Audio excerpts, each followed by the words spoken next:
ವಿಶೇಷ ಕಾರ್ಯಕ್ರಮಕ್ಕೆ ಸ್ವಾಗತ. ನಾನು ಮಮತಾ ಹೆಗ್ಡೆ, ನನ್ನ ಜೊತೆಗೆ ಇದ್ದಾರೆ ವಿದ್ಯಾ ಮಲ್ಲಾಡ್. ವೀಕ್ಷಕರೇ, ಇನ್ನೇನು ರಾಮ ಮಂದಿರ ಲೋಕಾರ್ಪಣೆಗೆ ದಿನಗಣನೆ ಶುರುವಾಗಿದೆ. ಎಲ್ಲೆಲ್ಲೂ ರಾಮಮಯ ಅನ್ನುವಂತಹ ಪರಿಸ್ಥಿತಿ ಇದೆ. ಯಾರು ಕೇಳಿದ್ರು ಕೂಡ ರಾಮ ಮಂದಿರ ಉದ್ಘಾಟನೆ ಯಾವಾಗಪ್ಪ ಆಗುತ್ತೆ ಅನ್ನುವಂತಹ ಒಂದು ಪ್ರಶ್ನೆ. ಈ ಪ್ರಶ್ನೆಯನ್ನ ನೋಡ್ತಾ ಇದ್ರೆ ಭಾರತೀಯತೆಯ ಪುನರುತ್ಥಾನ ರಾಮ ಮಂದಿರ ಲೋಕಾರ್ಪಣೆ ಅನ್ನೋದು ಬಹಳ ಸ್ಪಷ್ಟವಾಗಿ ಗೊತ್ತಾಗ್ತಾ ಇದೆ. ಸೊ ರಾಮ ಮಂದಿರದ ವಿಚಾರವಾಗಿ ನಮ್ಮ ಬೆಂಗಳೂರಿನವರ ಅಭಿಪ್ರಾಯ ಏನು ಅನ್ನೋದನ್ನ ತಿಳ್ಕೊಳ್ಳುವಂತಹ ಕುತೂಹಲ ನನಗಂತೂ ಇದೆ. ಏನಂತೀರಾ ವಿದ್ಯಾ? ಎಸ್ ಮಮತಾ, ಈಗ ಇಡೀ ದೇಶದಲ್ಲಿರೋ ಟ್ರೆಂಡ್ ಒಂದೇ, ಅದು ರಾಮನ ಹೆಸರು ಮಾತ್ರ.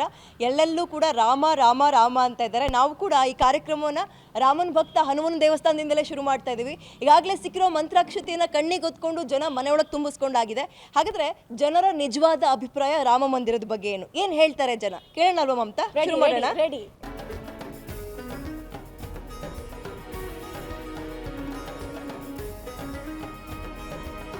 ರಾಮ ಮಂದಿರ ಲೋಕಾರ್ಪಣೆ ಬಗ್ಗೆ ನಾನು ಆಗಲೇ ಮಾಹಿತಿ ಕೊಡ್ತಾ ಇದ್ದೆ. ಹಾಗಾದ್ರೆ ಜನ ಇದ್ದಾರೆ ನಮ್ಮ ಜೊತೆ, ಮಾತಾಡ್ಸೋಣ. ಸರ್, ಏನ್ ಅನಿಸ್ತಾ ಇದೆ? ರಾಮ ಮಂದಿರ ಲೋಕಾರ್ಪಣೆ ಆಗ್ತಾ ಇದೆಯಲ್ಲ? Excellent. It's an excellent event. We have to follow because our PM Modi ji is doing wonderful job for the country, for the people. Madam, Rama ಮಂದಿರ ಉದ್ಘಾಟನೆ ಆಗ್ತಾ ಇದೆಯಲ್ಲ, ಏನ್ ಅನಿಸ್ತಾ ಇದೆ? ಖುಷಿ ಆಗ್ತಾ ಇದೆಯಾ, ಹೇಗೆ ಅಂತ? ತುಂಬ ಖುಷಿ ಆಗ್ತಿದೆ ಮೇಡಮ್. ಹಾಂ, ಓಕೆ. ಸೊ ಅಯೋಧ್ಯೆಗೆ ಹೋಗ್ಬೇಕು ಅಂತ ಪ್ಲಾನ್ ಏನಾದರೂ ಇದೆಯಾ? ಸದ್ಯಕ್ಕಿಲ್ಲ, ನೆಕ್ಸ್ಟ್ ಕ್ರೌಡ್ ಕಮ್ಮಿ ಆದ್ಮೇಲೆ ಹೋಗ್ಬೇಕು. ಓಕೆ.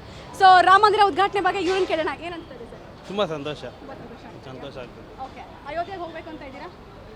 ಕಳ್ಸಿದ್ರೆ ಹೋಗ್ತೀನಿ, ತೊಂದರೆ ಇಲ್ಲ. ಸರಿ, ಕಳಿಸಿದ್ರೆ ಹೋಗ್ತೀನಿ ಅಂತ ಹೇಳ್ತಾ ಇದ್ದಾರೆ. ಅಷ್ಟು ಆಳವಾಗಿ ಪ್ರತಿಯೊಬ್ಬರ ಭಾವನೆಯಲ್ಲೂ ಕೂಡ ರಾಮ ಇದ್ದಾನೆ ಅನ್ನೋದು ಗೊತ್ತಾಗ್ತಾ ಇದೆ. ಇನ್ನೊಂದಷ್ಟು ಜನ ಇದ್ದಾರೆ. ರಾಮ ಮಂದಿರ ಉದ್ಘಾಟನೆ ಆಗ್ತಾ ಇದೆಯಲ್ಲ ಸರ್, ಎಷ್ಟು ಖುಷಿ ಆಗ್ತಾ ಇದೆ, ಏನು ಅನಿಸ್ತಾ ಇದೆ ಅಂತ? ತುಂಬ ಸಂತೋಷನೇ. ಆದರೆ ನನ್ನದೊಂದು ಸಜೆಷನ್ ಏನು ಅಂದರೆ, ರಾಮ ಮಂದಿರ ಮಾಡಲಿ, ಹಿಂದೂಸ್ತಾನದಲ್ಲಿ ರಾಮ ಮಂದಿರ ಇದ್ದರೆ ಭಾಳ ಸಂತೋಷನೇ. ಆದರೆ ಇದನ್ನು ಎಲ್ಲ ಪೊಲಿಟಿಷಿಯನ್ಸ್ಗೂ ನಾನು ಹೇಳೋದು, ಇದನ್ನು ರಾಜಕೀಯವಾಗಿ ಬಳಸಬಾರ್ದು ಅಂತ ಒಂದು ನನ್ನ ಸಲಹೆ ಅಷ್ಟೇ. Super, correct, well shed. ಏನು ಅನಿಸ್ತಾ ಇದೆ ಸರ್, ರಾಮ ಮಂದಿರ ಉದ್ಘಾಟನೆ ಆಗ್ತಾ ಇದೆ? ತುಂಬ ಖುಷಿ ಇದೆ ಮೇಡಮ್. ಮಂತ್ರಾಕ್ಷತೆ ಸಿಗ್ತಾ ಮನೆಗೆ? ಹಾಂ, ಖಂಡಿತ ಬಂದಿದೆ. ಏನು ಮಾಡ್ಬೇಕಂತ ಇದ್ದೀರಾ? ಏನು ಮಾಡೋಣ, ಅವತ್ತು ದೇವಸ್ಥಾನಕ್ಕೆ ಹೋಗೋಣ ಅಂತ ಇದ್ದೆ. ಅಯೋಧ್ಯೆಗೆ ಹೋಗ್ಬೇಕು ಅಂತ ಇದ್ದೀರಾ? ಅಷ್ಟೊಂದು ಇದಿಲ್ಲ, ಇಲ್ಲೇ ರಾಮ ಮಂದಿರ ಪೂಜೆ ಮಾಡೋಣ ಅನ್ನೋ. ಓಕೆ. ನೀವು ಸರ್? ಖುಷಿ ಇದೆ ಮೇಡಮ್, ತುಂಬ ಖುಷಿ ಇದೆ. ಜನವರಿ 22 ಒಂಥರ ಸಂತೋಷದ ದಿನ ಆಗಿದೆ. 22 ಆಗಿದೆ. ಮಂತ್ರಾಕ್ಷತೆ ಎಲ್ಲ ಪ್ರತಿಯೊಬ್ಬರಿಗೂ ತಲುಪಿದೆ. ತುಂಬ ಖುಷಿ ಇದೆ ಮೇಡಮ್. ಸೊ ಕೇಳಿಸ್ಕೊಳ್ತಾ ಇದ್ರಿ, ಇನ್ನೊಂದಷ್ಟು ಜನ ಇದ್ದಾರೆ, ಮಾತಾಡ್ಸೋ ಪ್ರಯತ್ನ ನಾನು ಮಾಡ್ತೀನಿ. ರಾಮ ಮಂದಿರ ಉದ್ಘಾಟನೆ ಆಗ್ತಾ ಇದೆ, ಏನು ಅನಿಸ್ತಾ ಇದೆ, ಎಷ್ಟು ಖುಷಿ ಆಗ್ತಾ ಇದೆ? ರಾಮ ಮಂದಿರ ಆಗ್ತಾ ಇರೋದು ನಮ್ಮೆಲ್ಲರ ಅದೃಷ್ಟ. ಯಾಕೆಂದರೆ ನಮ್ಮ ಲೈಫಲ್ಲಿ ಇದೊಂದು, ಅಂದರೆ ಇತಿಹಾಸದಲ್ಲಿ ಎಲ್ಲ ಥರ ದೇವಸ್ಥಾನಗಳು ಆಗಿದೆ. ನಮ್ಮ ಲೈಫಲ್ಲಿ ಇದು ಫಸ್ಟ್ ಟೈಮ್ ನಾವು ನಮ್ಮ ಕಣ್ಣರೇ ನೋಡ್ತಾ ಇದ್ವಿ. ಫ್ಯೂಚರಲ್ಲಿ ಈ ಥರ ನಡೀತಾ ಇಲ್ವೋ ಗೊತ್ತಿಲ್ಲ. ಕಲಿಯುಗದಲ್ಲಿ ಇದೇ ಒಂದು ದೊಡ್ಡ ಮಹತ್ಕಾರ ಪೂರ. ಸೂಪರ್. ಸೊ ಇನ್ನೊಂದಷ್ಟು ಜನ ಮಾತಾಡ್ಸೋಣ. ರಾಮನ ಯಾವ ಗುಣವನ್ನ ನಾವು ಅಳವಡಿಸ್ಕೊಳ್ಬೇಕು ಅಂತ ಹೇಳ್ತೀರಾ? ಚೆನ್ನಾಗಿರೋದು, ಒಳ್ಳೇದು ಬಂದರೆ ಎಲ್ಲರಿಗೂ ಒಳ್ಳೇದಲ್ಲಮ್ಮ. ನೀವು ಚೆನ್ನಾಗಿರ್ತೀರ, ನಾವು ಚೆನ್ನಾಗಿರ್ತೀವಿ. ಮೇಲಾಗಿ ಪ್ರಪಂಚನೇ ಚೆನ್ನಾಗಿರಲಿ. ರಾಮನಲ್ಲಿ ಭಕ್ತಿ ಎಲ್ಲರಿಗೂ ಸಲ್ಲಿ. ಏನು ಹೇಳ್ತೀಯಮ್ಮ? ಕರೆಕ್ಟಾ? ಸೊ ಇದು ಈ ಭಾಗದ ಜನರ ನಾಡಿ ಮಿಡಿತ ಆಗಿತ್ತು. ಇನ್ನೊಂದಷ್ಟು ಜನ ಏನು ಹೇಳ್ತಾರೆ, ಅವರ ಒಪಿನಿಯನ್ ಅನ್ನು ಕೂಡ ಕಲೆಕ್ಟ್ ಮಾಡೋ ಕೆಲಸವನ್ನ ಬನ್ನಿ ಮಾಡ್ತಾ ಹೋಗಿ. ಸರ್ ನಮಸ್ತೆ. ರಾಮ ಮಂದಿರದ ಬಗ್ಗೆ ನಿಮ್ಗೆಲ್ರಿಗೂ ಗೊತ್ತೇ ಇರುತ್ತೆ ಸರ್. ಇನ್ನೇನು ಎಷ್ಟು ಖುಷಿ ಆಗ್ತಾ ಇದೆ ಸರ್? ನಮಗೆ ನಮ್ಮ ಹಿಂದೂಗಳಿಗೆಲ್ಲ ಒಗ್ಗಟ್ಟಾಗುವಂಥ ಒಂದು ಸಂದರ್ಭ ಬಂದಿದೆ. ಹಿಂದೂಗಳೆಲ್ಲ ಸೇರಿಕೊಂಡು ಆಗೋರು ಆಗದೇ ಇರೋರು ಎಲ್ಲ ಈ ಸಂದರ್ಭದಲ್ಲಿ ಒಗ್ಗಟ್ಟಾಗ್ತಾರೆ. ಅಲ್ಲಿಗೆ ದೇವ್ರ ಹೆಸರಿಲ್ಲದ ಒಂದು ಜನಗಳ ಸಮೂಹ ಸೇರುತ್ತೆ. ಅದು ಒಂದು ಆಚರಣೆ ಮಾಡಿ ಎಲ್ಲರೂ ಸಂಸ್ಕೃತಿ ಒಂದು ಬೆಳೆಯುತ್ತೆ. ನಮ್ಮ ಸಂಸ್ಕೃತಿ ಏನಿದೆ ಅಂತ ಒಬ್ರಿಗೊಬ್ರಿಗೆ ತಿಳಿದವರಿಗೆಲ್ಲ ತಿಳಿಯುತ್ತೆ. ಅದರಿಂದ ರಾಮ ಮಂದಿರದ ಬಗ್ಗೆ ಆಚರಣೆ ಮಾಡೋದು ಎಲ್ಲ ಇದರಲ್ಲೂ ಒಳ್ಳೆಯದು. ಸರ್ ನಮಸ್ತೆ. ರಾಮ ಮಂದಿರದ ಬಗ್ಗೆ ನಿಮ್ಮ ಅಭಿಪ್ರಾಯ ಏನು ಸರ್? ತುಂಬ ವರ್ಷದಿಂದ ಕಾದಿರೋ ಒಂದು ಇದು ಇವಾಗ ಬಂದಿದೆ ಅಂತಂದರೆ ಒಂಥರ ತುಂಬಾ ಖುಷಿ ಆಗುತ್ತೆ. ನಮಗೂ ಒಂದು ಸೇವೆ ಮಾಡೋ ಒಂದು ಇದು ಸಿಗ್ತಲ್ಲ ಅನ್ನೋ ಒಂದು ತುಂಬಾ ಖುಷಿ ಇದೆ. ಅಯೋಧ್ಯೆಗೆ ಹೋಗಬೇಕು, ಪ್ರಾಣ ಪ್ರತಿಷ್ಠಾಪನೆ ಎಲ್ಲ ಆದಮೇಲೆ ಅಂತ ಏನಾದರೂ ಐಡಿಯಾ ಇದೆಯಾ ಸರ್ ನಿಮ್ಮದು? ಡೆಫಿನೆಟ್ ಆಗಿ ನಮ್ಮದೊಂದು ಗುಂಪು ಮಾಡ್ಕೊಂಡಿದ್ದೀವಿ. ಸೊ ಅದಾದ ಮತ್ತೆ ಪ್ರಾಬಬ್ಲಿ 1 ಮಂತ್ ಆದಮೇಲೆ ಡೆಫಿನೆಟಾಗಿ ಹೋಗ್ಬೇಕಂತ ಪ್ಲ್ಯಾನ್ ಇದೆ. ಸೊ ಹೋಗ್ತೀವಿ. ರಾಮ ಕಾಲ್ಪನಿಕ, ರಾಮನೂ ಇಲ್ಲ, ರಾಮಾಯಣನೂ ಇಲ್ಲ, ರಾಮ ಮಂದಿರ ಇದೆಲ್ಲ ಜಸ್ಟ್ ಎಲೆಕ್ಷನ್ ಗಿಮಿಕ್ಕು ಅಂತಲೂ ಒಂದು ಬಣ ಮಾತಾಡುತ್ತೆ. ಏನು ಹೇಳ್ತೀರಿ ಅದಕ್ಕೆ? ಪೊಲಿಟಿಕಲಿ ಒಬ್ಬೊಬ್ಬರೊಬ್ಬರನ್ನು ಮಾತಾಡ್ತಾರೆ, ಬಟ್ ಅದ್ರ ಬಗ್ಗೆ ಏನು ನಮಗೇನು ಅಷ್ಟು ತಲೆ ಕೆಡಿಸ್ಕೊಳ್ಳೋ ನೆಸೆಸಿಟಿ ಇಲ್ಲ ಅನಿಸುತ್ತೆ. ಸೊ ನಾವೇನು ಮಾಡ್ತಾ ಇದ್ದೀವೋ ಅದ್ರ ಬಗ್ಗೆ ಮುಂದೆ ಮಾಡ್ಕೊಂಡು ಹೋಗಬೇಕು ಅನ್ನೋ ಒಂದೇ ಛಲ ಅಷ್ಟೇ. So we have done it. So ಹೋಗ್ತೀವಿ, ನಾವು ಹೋಗಿ ನೋಡ್ತೀವಿ ಒಂದ್ಸತಿ. ಹೇಳಿ ಸರ್, ರಾಮ ಮಂದಿರದ ಬಗ್ಗೆ ನಿಮ್ಮ ಅಭಿಪ್ರಾಯ? 22ನೇ ತಾರೀಕು ಓಪನ್ ಆಗ್ತಾ ಇದೆ ಮಂದಿರ, ಎಷ್ಟು ಖುಷಿ ಅನ್ನಿಸ್ತಾ ಇದೆ? ಬಹಳ ಸಂತೋಷ ಅನ್ನಿಸ್ತಾ ಇದೆ. ಯಾಕೆಂದರೆ ರಾಮ ಅನ್ನೋ ಒಂದು ಇದಿದೆಯಲ್ಲ, ಅದು ಇದೆಯೋ ಇಲ್ವೋ ಅನ್ನೋದಕ್ಕಿಂತ ಆ ವ್ಯಕ್ತಿತ್ವ ಒಂದು ಆದರ್ಶ. ಆ ಆದರ್ಶ ನಮಗೆ ಬಂದರೆ ಆದಷ್ಟು ಒಳ್ಳೆಯದೇ ಅದು, ಅದರಲ್ಲೇನು ಕೆಟ್ಟದ್ದಿಲ್ವಲ್ಲ. ವೀಕ್ಷಕರೇ, ಈಗ ನಮ್ಮ ಜೊತೆಗೆ ಒಂದಷ್ಟು ಜನ ಮಹಿಳೆಯರು ಕೂಡ ಇದ್ದಾರೆ, ಬನ್ನಿ ಮಾತಾಡ್ಸೋಣ. ಅಮ್ಮ, ರಾಮ ಮಂದಿರ ಉದ್ಘಾಟನೆ ಆಗ್ತಾ ಇದೆಯಲ್ಲ, ಏನು ಅನಿಸ್ತಾ ಇದೆ, ಎಷ್ಟು ಖುಷಿ ಆಗ್ತಾ ಇದೆ? ತುಂಬ ಸಂತೋಷ ಆಗ್ತಾ ಇದೆ. ಇಷ್ಟು ವರ್ಷ ಇಲ್ಲದೆ ಈಗ ಉದ್ಘಾಟನೆ ಆಗ್ತಾ ಇದೆ ಅಂತ ತುಂಬ ಸಂತೋಷ ಆಗ್ತಾ ಇದೆ. ಎಲ್ಲ ಜನರು ನಮ್ಮ ಇದನ್ನು ಸಡಗರದಿಂದ ಇದೆ. ಅಯೋಧ್ಯೆಗೆ ಹೋಗ್ಬೇಕಂತ ಇದ್ದೀರಾ, ಹೇಗೆ? ಹೌದು, ಹೋಗ್ಬೇಕು ಅಂದ್ಕೊಂಡಿದ್ದೀವಿ. ಅಂದರೆ ಇವಾಗ ಸದ್ಯಕ್ಕೆ ಇವಾಗ ರಾಮದ ಉದ್ಘಾಟನೆ ಆಗ್ತಾ ಇದೆಯಲ್ಲ, ಅವಾಗ ಬಿಟ್ಟು ಬೇರೆ ದಿವಸ ಹೋಗಿ ನೋಡಲೇಬೇಕು ಅನ್ನೋ ಕುತೂಹಲ ನಮಗೆ ತುಂಬ ಇದೆ. 6 ತಿಂಗಳ ಹಿಂದೆ ಬಂದಿದ್ದೆ ರಾಮನ ಇದಕ್ಕೆ. ಹೇಗಿತ್ತು? ಆವಾಗೆಲ್ಲ ಬಿಲ್ಡಿಂಗ್ ಆಗ್ತಾ ಇತ್ತು, ಅಲ್ಲಿ ಹೊರಗಿಂದೆಲ್ಲ ತೋರಿಸಿದ್ರು ನಮಗೆ, ನೋಡ್ಕೊಂಬಂತು. ಇನ್ನೊಂದ್ಸಲ ಆದಾಗ ಹೋಗಲೇಬೇಕು ಅಂತ ತುಂಬ ಅನಿಸಿತ್ತು. ಈಗ ಹೇಳ್ತಾ ಇದ್ದೀನಿ ನಮ್ಮನವ್ರ ಹತ್ರ, ಯಾವಾಗ ಹೋಗೋಣ ಅಂತ ಆದಷ್ಟು ಬೇಗ ಕರ್ಕೊಂಡು ಹೋಗೋಕೆ ಹೇಳಿ. ಓಕೆ ಓಕೆ, ಮಂದಿರ ಆಗುತ್ತೆ ನಮ್ಮ ಈ ಪೀಳಿಗೆಯಲ್ಲಿ ಅಂತ ಅನಿಸುತ್ತಾ ನಿಮಗೆ? ಅನಿಸಿರಲಿಲ್ಲ ಆ ಥರ ಇಷ್ಟು ಬೇಗ ಆಗುತ್ತೆ ಅಂತ ಅಂದ್ಕೊಂಡಿರಲಿಲ್ಲ. ಮೋದಿಯವರು ಹೇಳಿದಾಗ ಇಷ್ಟು ಬೇಗ ಎಲ್ಲ ಆಗುತ್ತೆ, ಅಷ್ಟು ದೊಡ್ಡ ದೇವಸ್ಥಾನ ಅಂತ ಮನಸ್ಸಲ್ಲಿ ಅಂದ್ಕೊಂಡಿದ್ವಿ. ಆದರೆ ಇಷ್ಟು ಬೇಗ ಆಗಿದ್ದು ತುಂಬ ಸಂತೋಷ ಆಗಿದೆ. ನಮ್ಮ ಧರ್ಮ ನಮ್ಮಿದು ಎಲ್ಲ ಉಳಿತಾ ಇದೆಯಲ್ಲ ಅನ್ನೋದ್ರ ಮೇಲೆ ತುಂಬ ಸಂತೋಷ ಆಗಿದೆ. ಯಾಕೆಂದರೆ ನಮ್ಮ ಧರ್ಮ ಯಾವಾಗಲೂ ಉಳಿಬೇಕು, ಅಳಿಬಾರ್ದು ಅದು ಅಲ್ಲೋರಾ. ಬೇಜಾರಾಗ್ತಾ ಇತ್ತಾ? ನಮ್ಮದೇ ಧರ್ಮ, ನಮ್ಮದೇ ಸಂಸ್ಕೃತಿ, ನಮ್ಮದೇ ನೆಲದಲ್ಲಿ ರಾಮ ಟೆಂಟಲ್ಲಿದ್ದ ಅಂತ ಕೇಳಿದಾಗ ಎಷ್ಟು ಬೇಜಾರಾಗ್ತಾ ಇದೆ? ಇವಾಗ ತುಂಬ ಸಂತೋಷ ಆಗ್ತಾ ಇದೆ. ನಮ್ಮ ಅಯೋಧ್ಯ ಮಂದಿರದಲ್ಲಿ ರಾಮನ ಪ್ರತಿಷ್ಠೆ ಆಗ್ತಾ ಇದೆ ಅಂತೂ ನಾವು 2-3 ಸಲ ಹೋಗಿದ್ದೀವಿ. ಆದರೆ ಇವಾಗ ರಾಮನ ಪ್ರತಿಷ್ಠೆ ಆದಮೇಲೆ ಇನ್ನೊಂದು ಸಲ ಹೋಗಿ ದರ್ಶನ ಮಾಡ್ಕೊಂಡು ಬರ್ತೀವಿ. ಅದ್ಭುತವಾಗಿ ಹೇಳ್ತಾ ಇದ್ರು, ಸನಾತನ ಅಂದ್ರೆ ಶಾಶ್ವತ. ಸೊ ಶಾಶ್ವತವಾಗಿ ಸಾವಿರ ವರ್ಷಗಳ ಕಾಲ ರಾಮ ಮಂದಿರ ಇನ್ಮುಂದೆ ನಮ್ಮ ಮುಂದಿನ ಪೀಳಿಗೆಗೂ ನೋಡೋಕೆ ಸಿಗುತ್ತೆ ಅನ್ನೋದು ಅವರ ಖುಷಿ ಆಗ್ತಾ ಇತ್ತು. ಇನ್ನೊಂದಷ್ಟು ಜನರನ್ನ ಮಾತಾಡಿಸ್ತಾ ಹೋಗ್ತೀನಿ, ಅವರು ಏನು ಹೇಳ್ತಾರೆ ಅಂತ ಕೇಳ್ತಾ ಹೋಗೋಣ. ಸರ್ ನಮಸ್ಕಾರ, ರಾಮ ಮಂದಿರ ಉದ್ಘಾಟನೆ ಬಗ್ಗೆ ಏನು ಹೇಳ್ತೀರಾ ಅಂತ? ಜೈ ಶ್ರೀರಾಮ್. ಭಾರತದ ಪ್ರತಿಯೊಬ್ಬ ಹಿಂದೂ ಪ್ರಜೆಯು ಪ್ರತಿಯೊಬ್ಬರು ಇದು ಹಬ್ಬದ ಥರ ಆಚರಣೆ ಮಾಡಬೇಕು ಅಂತ ನಾನು ಕೋರ್ಕೊತೀನಿ. ಅವರವರ ಸೆಲ್ಫ್ ಡಿಸಿಷನ್ ತೊಗೊಂಡು ಮಾಡಬೇಕು. ಒಬ್ರು ಹೇಳಬೇಕು, ಒಬ್ರು ಮಾಡಬೇಕು, ಒಬ್ರು ಇದು ಮಾಡಬಾರ್ದು ಅನ್ನೋದಲ್ಲ. ಸೆಲ್ಫ್ ಕಾನ್ಫಿಡೆನ್ಸಿಂದ ಮಾಡಿದ್ರೆ ಒಳ್ಳೆಯದು. ನಮ್ಮ ದೇವ್ರದೇ ತಾನೇ ಮಾಡೋದು ಅಲ್ವಾ? ಖುಷಿ ಆಯಿತು.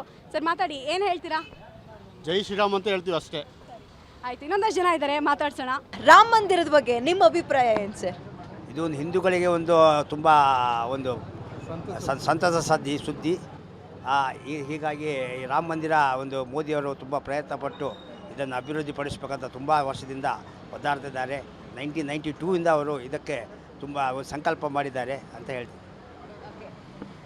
ರಾಮ ಮಂದಿರದ ಬಗ್ಗೆ ನಿಮ್ಮ ಅಭಿಪ್ರಾಯ, ಜೊತೆಗೆ ಅಲ್ಲಿ ಕೂರಿಸ್ತಾ ಇರೋ ರಾಮನ ಶಿಲೆ ಕೂಡ ನಮ್ಮೂರಿಂದೆ ಸರ್, ಕೆತ್ತಿರೋರು ನಮ್ಮೂರವರೇ ಸರ್, ಕರ್ನಾಟಕದವರು. ಏನು ಹೇಳ್ತೀರಿ ಮೇಡಮ್? ಫಸ್ಟ್ ಆಫ್ ಆಲ್ ಹೇಳಬೇಕು ಅಂದರೆ ನಮ್ಮ ಕರ್ನಾಟಕದ ಜನತೆಗೆ ಹೇಳೋಕ್ಕೆ ತುಂಬ ಸಂತೋಷ ಪಡ್ತೀನಿ. ನಮ್ಮ ದೇಶದಲ್ಲಿ ಯಾವುದೇ ಒಂದು ಒಳ್ಳೆ ಕಾರ್ಯ ಆಗಬೇಕು ಅಂದರೆ ಕರ್ನಾಟಕದ ಕೊಡುಗೆ ಇದ್ದೇ ಇದೆ. ಅದರಲ್ಲೂ ನಮ್ಮ ಕರ್ನಾಟಕದಿಂದ ಈ ಥರ ಎಲ್ಲ ಪ್ರತಿಷ್ಠಾಪನೆ ಮಾಡಿ ಈಗ ಹಗಲು ರಾತ್ರಿ ಕೆತ್ತಿ ಅವ್ರ ಶ್ರಮಕ್ಕೆ ನಾನು ಅಭಿನಂದನೆ ಸಲ್ಲಿಸ್ತೀನಿ. ಈಗ ಅವ್ರಿಗೆ ಅದು ಏನು ಮಾಡ್ತಿದ್ದಾರೆ ಸಂತಸದ ಸುದ್ದಿ. ನಮ್ಮದು ಕಲ್ಚರು ಡಿಪೆಂಡ್ ಅಪಾರದೆ, ನಮ್ಮ ಹಿಂದುತ್ವ ಇರದೆ ರಾಮಾಯಣ ಮಹಾಭಾರತದ ಮೇಲೆ. ಬೇರೆಯವ್ರು ಯಾರು ಕಾಮೆಂಟ್ಸ್ ಮಾಡಿದ್ರು ಇಲ್ಲ. ಆದರೆ ಇದ್ರ ಬಗ್ಗೆನೇ ನೀವು ಅಚೀವ್ಮೆಂಟು ರಾಮ ಅನ್ನೋದಿಲ್ಲ. ಬಟ್ ಅವರೂ ಮಾಡಿದ್ದಾರೆ, ಜೊತೆಗೆ ಇವ್ರೂ ಅದೇ ಥರ ಸಹಕಾರ ಕೊಟ್ಟಿದ್ದಾರೆ. ಅದ್ರ ಬಗ್ಗೆ ನಾನು ಅಷ್ಟು ಸಂತಸ ಹೇಳ್ತೀನಿ. ಮನೆಗೆ ಮಂತ್ರಾಕ್ಷತೆ ಎಲ್ಲ ಬಂದು ತಲುಪ್ತಾ ಸರ್? ಎಲ್ಲ ಬಂದಿದೆ ಮೇಡಮ್, ಎಲ್ಲ ಬಂದಿದೆ, ಎಲ್ಲರ ಮನೆಗೆ ಬರ್ತಿದೆ. ತುಂಬ ಸಂತೋಷ. ನಮ್ಮ ಹಿಂದುತ್ವ ಉಳಿಬೇಕು ಅಂತಂದರೆ ಇದೆಲ್ಲ ಮಾಡಿದ್ದು ಒಳ್ಳೆ ಅಚೀವ್ಮೆಂಟು ಅಂತ ಹೇಳ್ಬೋದು. ಸರ್ ಏನು ಹೇಳ್ತೀರಾ? ನೀವು ತರುಣರಿದ್ದಾಗ ಸಾವಿರಾರು ವರ್ಷಗಳಿಂದ ಕನಸೋದು ಇವತ್ತು ಆಗ್ತಾ ಇರೋದು ಎಲ್ರಿಗೂ ಖುಷಿ ಆಗಲೇಬೇಕಲ್ವಾ? ತುಂಬ ಒಳ್ಳೆಯದು ಮಾಡಿ, ಅದೇ ಥರ ರಾಮ ಜನ್ಮಭೂಮಿ ಆಗಿ ಮಳೆ ಬೆಳೆ ಎಲ್ಲ ಸುಖವಾಗಿ ಆಗಬೇಕು ಅಂತ ನಾವು ಪ್ರಾರ್ಥಿಸ್ತೀವಿ.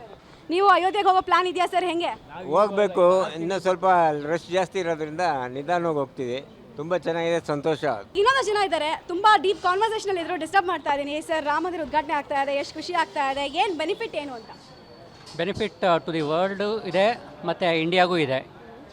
Religious wise and also economically ಎಲ್ಲ ರೀತಿಯಲ್ಲೂ ಇಟ್ಸ್ ಎ ಬೆನಿಫಿಷಿಯಲ್ ಥಿಂಗ್.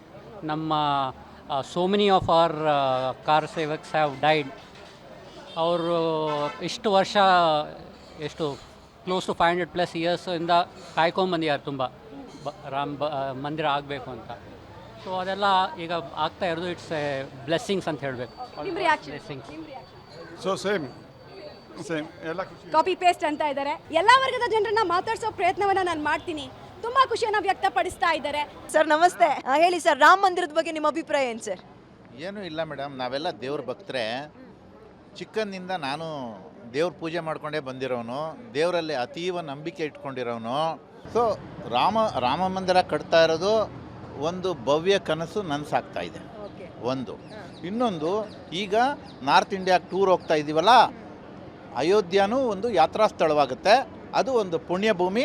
ನಾವು ಅಲ್ಲಿ ವಿಸಿಟ್ ಮಾಡೇ ಮಾಡ್ತೀವಿ 100%. ಓ ಸೂಪರ್. ಇಲ್ಲಿ ಇನ್ನೊಬ್ರು ಇದ್ದಾರೆ ಸರ್, ನಮಸ್ತೆ. ನಮಸ್ತೆ, ಹೇಳಿ ಮೇಡಮ್. ರಾಮ ಮಂದಿರದ ಬಗ್ಗೆ ನಿಮ್ಮ ಅಭಿಪ್ರಾಯ ಏನು ಸರ್? ರಾಮ ಮಂದಿರ ಯಾವಾಗಲೂ ಆಗಬೇಕಾಗಿತ್ತು. 140 ವರ್ಷದಿಂದ ಅದು ಇದಿದ್ದು ಇವತ್ತಾಗಿರೋದು ಎಲ್ಲ ಹಿಂದೂಗಳ ಹೆಮ್ಮೆಯ ವಿಷಯ ಅದು. ಸೊ ಅದ್ರ ಬಗ್ಗೆ ಏನು ಹೇಳೋದಕ್ಕಾಗತ್ತೆ. ನಾವು ಅವಶ್ಯಕತೆ ಇತ್ತು, ಅಟ್ಲೀಸ್ಟ್ ಕೊನೆಗಾದರೂ ಆಯ್ತಲ್ಲ ಅನ್ನೋದು ಒಂದು ಸಮಾಧಾನ ಇದೆ. ಸರ್ ನಮಸ್ತೆ. ರಾಮ ಮಂದಿರದ ಬಗ್ಗೆ ನಿಮ್ಮ ಅಭಿಪ್ರಾಯ ಏನು ಸರ್? ಚೆನ್ನಾಗಿ ಆಗಬೇಕು ರಾಮ ಮಂದಿರ, ಯಾಕೆ ಆಗಬಾರ್ದು, ಆಗಬೇಕು. ಮತ್ತೆ ಅಲ್ಲಿ ಕೂರಿಸ್ತಾ ಇರೋ ರಾಮನ ಶಿಲೆ ಏನು ಕೆತ್ತಿದ್ದಾರೆ ನಮ್ಮೂರಿನವ್ರೆ, ಆ ಶಿಲೆನೂ ನಮ್ಮೂರಿಂದೆ. ಎಷ್ಟು ಖುಷಿ, ಎಷ್ಟು ಹೆಮ್ಮೆ ಅನ್ಸುತ್ತೆ ನಿಮಗೆ? ಪೇಪರ್ನಲ್ಲಿ ನೋಡಿದೆ, ಭಾಳ ಖುಷಿ ಆಗ್ತಾ ಇದೆ. ನಮ್ಮ ಕರ್ನಾಟಕದವರು ಇದ್ದಿದ್ದಾರೆ, ಕೆತ್ತನೆ ಮಾಡಿದವರು, ಕಲ್ಲು ಬಂಡೆ ಕೂಡ ಇಲ್ಲಿಂದ ಕರ್ನಾಟಕದೇ. ಅದಕ್ಕೆ ಭಾಳ ಆನಂದ ಅನಿಸ್ತದೆ, ಖುಷಿ ಅನಿಸ್ತದೆ. ಮಂತ್ರಾಕ್ಷತೆ ಎಲ್ಲ ಬಂದು ತಲುಪ್ತಾ ಸರ್ ನಿಮ್ಮ ಮನೆಗೆ? ಹೆಂಗೆ ರಿಸೀವ್ ಮಾಡ್ಕೊಂಡ್ರಿ ಮಂತ್ರಾಕ್ಷತೆನ? ನಿಮ್ಮ ಮನೆಯವ್ರು ಏನಂದ್ರು? ಮನೆಯವರು ಕೂಡ ಖುಷಿ ಆದ್ರ? ಹೌದು, ಖುಷಿ ಆದ್ರೆ ಎಲ್ಲರೂ ಖುಷಿಯಾಗಿದ್ದೆವು. ಮಕ್ಕಳು ಎಲ್ಲರೂ, ದೊಡ್ಡವರು ಚಿಕ್ಕವರು ವಯಸ್ಸಾದವರು ಎಲ್ಲರೂ ಖುಷಿ ಪಡ್ತಾ ಇದ್ದೀವಿ. ಹಬ್ಬದ ವಾತಾವರಣದಲ್ಲಿ ಮಾಡ್ತಾ ಇದ್ದೀವಿ ನಾವು ಆಚರಣೆ. ಇನ್ನೊಂದಷ್ಟು ಜನರನ್ನ ಮಾತಾಡ್ಸೋಣ ಬನ್ನಿ. ಏನು ಅನಿಸುತ್ತೆ ಸರ್? ತುಂಬ ಒಳ್ಳೇದು ಅನಿಸ್ತದಲ್ಲ ಮೇಡಮ್. ಸಾವಿರಾರು ವರ್ಷದ ಇತಿಹಾಸ ಇರುವಂಥದ್ದು ಶ್ರೀರಾಮ ಈ ನೆಲದ ಒಂದು ದೇವರು. ನಾವು ಇಷ್ಟಪಡ್ತೀವಿ, ಭಾಳ ಸಂತೋಷ. ಭಾಳ ಹಿಂದೂಗಳ ಆಸೆ ಈಗ ಕನಸು ನನಸಾಗಿದೆ ಅನ್ನೋ ಥರ ಒಂದು ನಮಗೂ ಒಂದು ಖುಷಿ ಆಗುತ್ತೆ. ಒಳ್ಳೇದು, ಎಲ್ಲರಿಗೂ ಒಳ್ಳೇದಾಗಲಿ. ರಾಮಚಂದ್ರ ಎಲ್ಲರಿಗೂ ಆಶೀರ್ವಾದ ಮಾಡಲಿ. ಪ್ರಪಂಚದ ಎಲ್ಲರಿಗೂ ಒಳ್ಳೇದಾಗಲಿ ಅಂತ ನಾನು ಕೇಳ್ಕೊಳ್ತೀನಿ. ಈಗ ಹೇಳಿ, ಎಷ್ಟು ಖುಷಿ ಆಗ್ತಾ ಇದೆ ರಾಮ ಮಂದಿರ ಉದ್ಘಾಟನೆ ಅಂತ? ತುಂಬ ಖುಷಿ ಆಗ್ತಾ ಇದೆ. ಈಗ ಅಲ್ಲಿ ಆಗ್ತಾ ಇರೋದ್ರಿಂದ ಇಡೀ ಪ್ರಪಂಚಕ್ಕೆ ಇಂಡಿಯಾಗೆ ಎಲ್ಲದಕ್ಕೂ ತುಂಬ ಒಳ್ಳೇದಾಗಲಿ ಅಂತ ನಾವು. ಹೇಗೆ ಈಗ ಒಳ್ಳೇದಾಗುತ್ತೆ ಅಂತ ಎಲ್ಲರೂ ಹೇಳ್ತಿದ್ದಾರೆ, ಹೇಗೆ ಅಂತ? ಹೇಗೆ ಅಂದರೆ ಇವಾಗ ದೇವರಂದರೆ ಎಲ್ಲರಿಗೂ ಭಕ್ತಿ ಎಲ್ಲ ಇರುತ್ತಲ್ಲ, ಅದಕ್ಕೆ ಒಳ್ಳೇದಾಗಲಿ ಅಂತ ನಾವು. ರಾಮ ಕೇವಲ ಹಿಂದೂಗಳಿಗೆ ಮಾತ್ರ ಸೀಮಿತನಾ? ಇಲ್ಲ, ಆ ಥರ ಸೀಮಿತ ದಯವಿಟ್ಟು ಯಾರು ಮಾಡಬೇಡಿ. ಕಾರಣ ಏನಂತ ಹೇಳಿದ್ರೆ, ನಮ್ಮ ದೇಶ ಅನ್ನೋದೇ ಒಂದು ಪವಿತ್ರವಾದ ದೇಶ. ಇಲ್ಲಿ ಎಲ್ಲರೂ ಸಮಾನರು. ರಾಮ ಅಂದರೆ ಒಂದು ಶಕ್ತಿ, ಅದು ಒಂದು ಮನುಷ್ಯನಿಗೆ ದೊಡ್ಡ ವಿಚಾರವಾದಂಥ ವಿಚಾರಧಾರೆಗಳನ್ನು ತುಂಬುವಂಥ ಒಂದು ದೊಡ್ಡ ಶಕ್ತಿ. ಹಾಗಾಗಿ ಆ ರಾಮ ಅನ್ನೋ ಒಂದು 2 ಅಕ್ಷರ ಇದೆಯಲ್ಲ, ಅದು ತುಂಬ ಪವಿತ್ರ. ಸೊ ಮಂದಿರ ಉದ್ಘಾಟನೆ ಖುಷಿ ಆಗ್ತಿದ್ಯಾ? ಭಾಳ ಖುಷಿ. 500 ವರ್ಷದ ಒಂದು ಹೋರಾಟ, ಎಷ್ಟೊಂದು ಜನ ಜೀವ ಕಳ್ಕೊಂಡಿದ್ದಾರೆ. ಅಂಥದ್ದು ಖುಷಿ ಆಗುವಂಥ ಮಾತೇ ಅಲ್ವಾ. ನಾನು ಅವತ್ತಿನ ದಿನ ರಜಾ ತಗೊಂಡು ದೇವಸ್ಥಾನಕ್ಕೆ ಹೋಗೋಣ ಅಂತ ಪ್ಲ್ಯಾನ್ ಮಾಡಿದ್ದೆ. ಹಿಂದೂಗಳ ಆಸ್ತೆ, ನಂಬಿಕೆ, ಧೈರ್ಯ, ಭಕ್ತಿ ಎಲ್ಲವೂ ಕೂಡ ಶ್ರೀರಾಮ. ಸರ್ವಂ ಶ್ರೀರಾಮಮಯಂ ಅನ್ನೋ ರೀತಿ ಪರಿಸ್ಥಿತಿ ಇದೆ. ಇನ್ನೊಂದಷ್ಟು ಜನರನ್ನ ಮಾತಾಡ್ಸೋಣ. ಇನ್ನೊಬ್ರು ಹಿರಿಯರಿದ್ದಾರೆ, ಮಾತಾಡ್ಸೋಣ. ಸರ್ ಹೇಳಿ, ರಾಮ ಮಂದಿರ ಉದ್ಘಾಟನೆ ಆಗ್ತಾ ಇದೆಯಲ್ಲ, ಖುಷಿ ಆಗ್ತಾ ಇದೆಯಾ? ರಾಮ ಮಂದಿರ ಆಗ್ತಿದೆ, ನಮಗೆ ಹೋಗೋಕ್ಕೆ ಆಗ್ತಾ ಇಲ್ಲ. ಅದರಿಂದ ಅದು ಬೇಜಾರ, ಬಟ್ ಉದ್ಘಾಟನೆ ಖುಷಿನಾ? ಉದ್ಘಾಟನೆ ಮೊದಲಿಂದನೂ ಆಗ್ತಾ ಇದೆ, ಇವಾಗ ಇನ್ನೂ ಜೋರಾಗಿ ಆಗ್ತಾ ಇದೆ. ಎಲ್ಲರೂ ಹೇಳ್ತಾರದು ಒಂದೇ, ನಮಗೆ ಖುಷಿ ಇದೆ. ಆಮೇಲೆ ರಾಮ ಮಂದಿರ ವಿಚಾರ ಮುಂದೆ ಪ್ರವಾಸೋದ್ಯಮಕ್ಕೂ ಅತಿ ದೊಡ್ಡ ಬೂಮನ್ನು ಕೊಡುತ್ತೆ ಅಂತ ಹೇಳ್ತಾ ಇದ್ದಾರೆ. ಇಷ್ಟು ಮಾತ್ರ ಅಲ್ಲ, ಎಕನಾಮಿಕ್ಲಿ ಕೂಡ ದೊಡ್ಡ ಬೂಮನ್ನು ಕೊಡುತ್ತೆ ಭಾರತಕ್ಕೆ. ಭಾರತದ ಆರ್ಥಿಕತೆ ಇನ್ನೂ ದೊಡ್ಡ ಮಟ್ಟದಲ್ಲಿ ಅಯೋಧ್ಯ ವಿಚಾರದಲ್ಲಿ ಬೆಳೆಯುತ್ತೆ ಅನ್ನೋದು ಅನೇಕರ ನಂಬಿಕೆ ಆಗ್ತಾ ಇದೆ. ಇನ್ನೊಂದಷ್ಟು ಜನರನ್ನ ಇನ್ನೊಂದಷ್ಟು ಕಡೆಯಲ್ಲಿ ಮಾತಾಡ್ತಾ ಹೋಗ್ತೀನಿ, ಬನ್ನಿ.